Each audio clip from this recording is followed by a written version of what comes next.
Hello বন্ধুরা, আজ ঋতুর বাবা অনেক রকম মাছ নিয়ে এসে, তাই আমি মাছগুলা বেছে নিলাম। বেছে নেওয়ার পরে চুনো মাছ যেটা ছিলাম ওটা একটু আলু দিয়ে চচ্চড়ি খেতে খুব ভালোবাসে আমার মেয়ে এবং ছেলে, তাই আলু দিয়ে চচ্চড়ি ওটা হলো।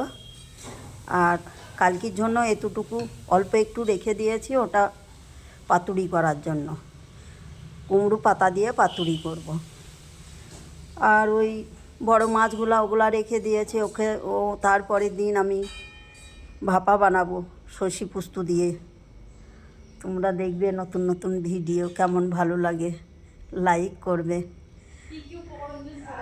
আর ওই চুনো মাছে হলুদ, লঙ্কা, লবণ, কাঁচা লঙ্কা চিরা, সামান্য একটু আদা রসুন বাটা, আর তেলের ভাগটা একটু বেশি, সর্ষের তেল হলে ভালো হয়, কিন্তু আমাদের আজ শেষ হয়ে গিয়েছে। সাদা তেল দিয়ে হাতে আচ্ছা করে ভালো করে মেখে হালকা পানি দিয়ে বসে দিলাম, তারপর হয়ে গেল চচ্চড়ি। তোমরা খেয়ে দেখবে, তোমরা নিজে ঘরে বানিয়ে দেখবে কেমন লাগে।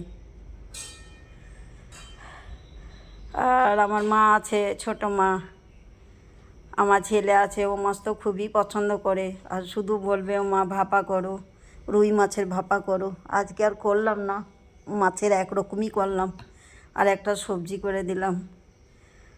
আমার রান্না ওরা খুবই পছন্দ করে। এবার তোমরা কেমন লাগবে তোমরা লাইক কমেন্ট শেয়ার করে বলে দিবে। আমি আবার নতুন নতুন রান্না নিয়ে আসবো, তোমাদের সঙ্গে শেয়ার করব।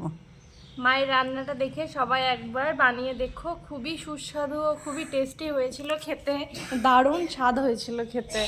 আর আজকে আমি নয়, মায় ভয়েস ওভার দিল, আমি মাকে বললাম যে আপনিই ভয়েস ওভার দেন, যেহেতু এটা মায়ের চ্যানেল তাই মায় ভয়েস ওভার দিল। আর আমার একটা চ্যানেল আছে ঋতুস কর্নার বলে, ওখানে আমি ওই ডেলি যেগুলো খাবার খাই ওইগুলোর একটা VT18 ওই ভিডিও আপলোড করি। তোমরা যদি চাও আমি ওই চ্যানেলের লিঙ্কটা দিয়ে দেবো কমেন্ট বক্সে। আর আমার ভিডিওগুলো কেমন লাগে একটু কমেন্টে জানিও, ভালো লাগলে লাইক কমেন্ট শেয়ার করে দিও। সবাই ভালো থেকো, সুস্থ থেকো, সাবধানে থেকো। সবাই আমার রান্না একবার ট্রাই করবে, দিয়ে বানিয়ে দেখে কেমন হয় বলবে। সবাই ভালো থেকো, সুস্থ থেকো, সাবধানে থেকো।